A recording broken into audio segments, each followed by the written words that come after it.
You know, I was just getting used to the phrase polar vortex, and now today they introduce another phrase, job lock. Now when they introduce these phrases, I know they're full of it. Polar vortex, now job lock. I said, what the hell's job lock? So I've been spending like the last 15, 20, 25 minutes digging into it. Job lock. The Democrats, in response to the Congressional Budget Office numbers that Obamacare kills about 2.3 to 2.5 million jobs, are celebrating this. This is a great thing because it eliminates job lock and it creates job mobility so people aren't stuck. So I was thinking to myself, well, if this is a good thing, if this is a liberating thing, then why kill 2.5 million jobs? You might as well kill 25 million jobs. We'll have all kinds of job mobility going on out there. You know, people roaming the streets, standing in food lines, soup kitchens, bring all that back. Look how liberating it is, America. Does it get any sicker than the left? Truly. And the reporters, straight-faced, yeah, the Democrats are job lock, increases mobility, polar vortex, yes. They're just... Anyway, let me give you a little history. Let me tell you what they're talking about. 1943, the federal government determined, well, I should say FDR determined, that if your employer provided you with health care, the premiums would not be taxed to you. It was also the union movement pushed for very, very hard because it was a way to confer a benefit that cleverly bypassed the federal government's wage and price control regime. But at the same time, if you bought, or today, if you buy an individual policy with your own salary or income, which you pay for with after-tax dollars, you get no benefit.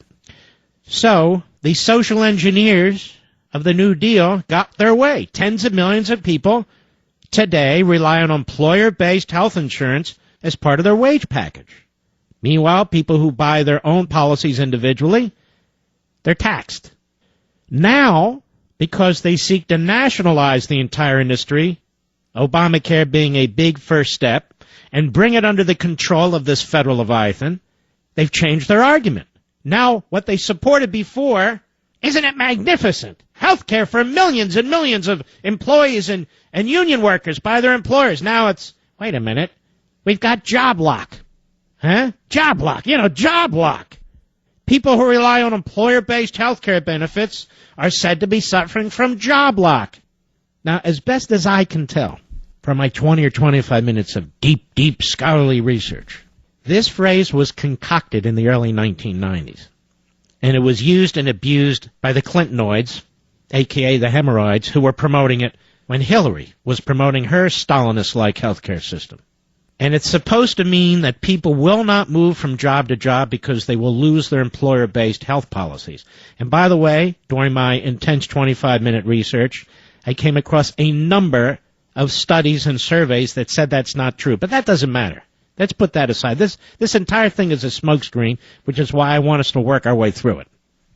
So the answer, apparently, is to essentially abolish private health care options. I mean, that's what Obamacare is really about. Impose government-designed health plans on the nation, drag down the job market, drag down entrepreneurship, drive more and more people into the welfare state, more and more people into part-time work. And this, you see, ladies and gentlemen, promotes the opposite of job lock. That is, it promotes job mobility. But it doesn't promote jobs of any kind, let alone job mobility, does it? It promotes the welfare state, and it explodes the size and cost of the federal government even beyond where we are today. This is why, and I say it all the time, the government is imploding and expanding at the same time. That eventually leads to catastrophe. So, Mark, what's the answer? Well, generally speaking, and there's a lot of proposals out there, it's to return to a competitive market system. We need to encourage more, if not most people, to buy their own insurance plans or small group plans. But all plans should be treated the same way. That is, they should not be taxed, in my view, because that would encourage people to buy insurance for themselves. And even more, we can encourage even a greater number of people to buy insurance with tax credits. It's done all the time for all the wrong reasons. And remember, this money belongs to you in the first place. Meanwhile, for those who don't have any economic means to afford even basic health care, a policy? Let me ask you a question.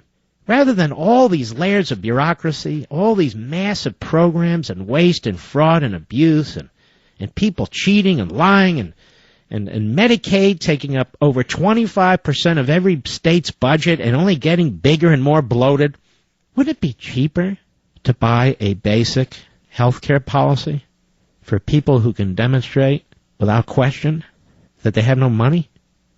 Would it be cheaper to do that for a couple $100 a month than have these massive institutions and massive bureaucracies and redistribution of wealth and 1,000 layers of administrators and on and on and on? All of those costs? Well, of course it would. But they're never going to do it, are they? Because their goal is to massively increase the government and to centralize power, not to let you live and be left alone. There can be a basic safety net.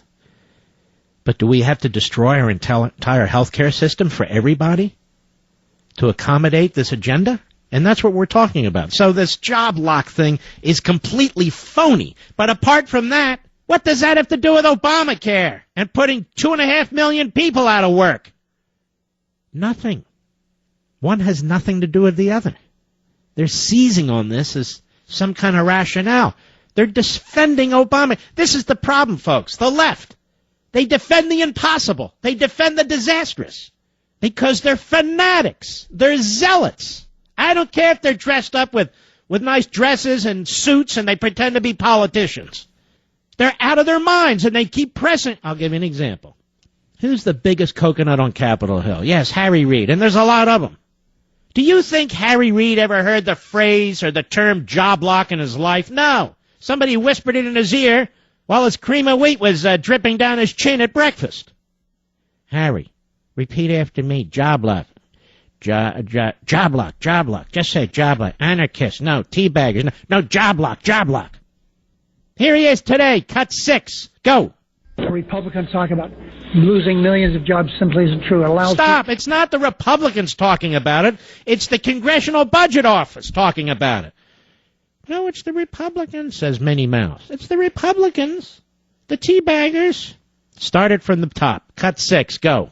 The Republicans talk about losing millions of jobs simply isn't true. It allows people to get out of a job they're locked into because of they have health care on the job. Now, stop right there. Now, keep in mind, this was a big push by the socialist left, the progressives, the statists, by FDR, the union movement, and now, because the left has taken a different position and has lurched even further, now it's a job lock. Job lock, can't have job lock. I mean, people stuck in these jobs, they really would like to move. They can't move because of their health care, and they're stuck there. They have subpar health care. They're stuck there because of their health care. Wait a minute. You guys concocted this whole scheme. Doesn't matter. It's the Republicans. Go ahead. Opportunities for health care. So my caucus is right on track to understand this. The C-Bill report is far better for us than it's not. Man is delusional. He may even be insane. I don't know. I've often said there needs to be an IQ test.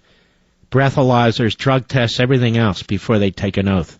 Maybe before every time they go to the Senate floor. Because something's wrong with this guy and the people who follow him. There's no question about it. So right up there with the polar vortex. We have a polar vortex in the middle of a global warming crisis. What? Oh, yes. Every scientist, every independent scientist agrees. What independent? Every one of them. And job lock, yes. Every independent economist has said over and over again, we can't have this job lock. Job lock? What the hell's a job lock? Hey, every independent economist. So keep this in mind when you're losing your jobs, when you're downgraded from a full-time to a part-time job, when you're desperately looking for another job. The Democrats are insisting this is job mobility. You should be thrown out of work. You should lose your health care. Because, look at the cheery side. You can go look for another job. It's true. It's called insanity.